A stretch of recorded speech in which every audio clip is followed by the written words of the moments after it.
ka-driving! Good afternoon everyone. So ngayon, tuturuan ko po kayo paano mag-reverse parking. Yan po ang ating topic and education for today. Driving lesson for today.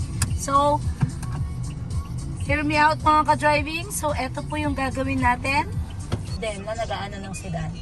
So, syempre, eto, ganyan ang gagawin natin.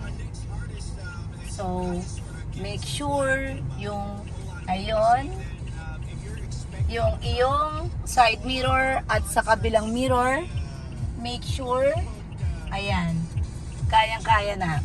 For you to be safe, and then, change it to reverse parking.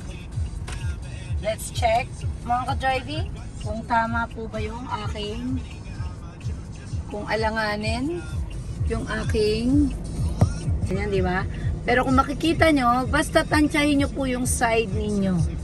Side at sa kabilang side. Okay, ako tinitingnan ko po yung guhit dito sa aking parking.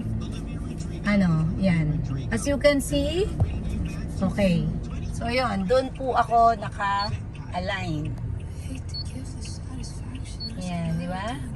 So, sakto po siya dun sa line. Kasi hindi naman natin makukuha agad-agad yung perfect na technique.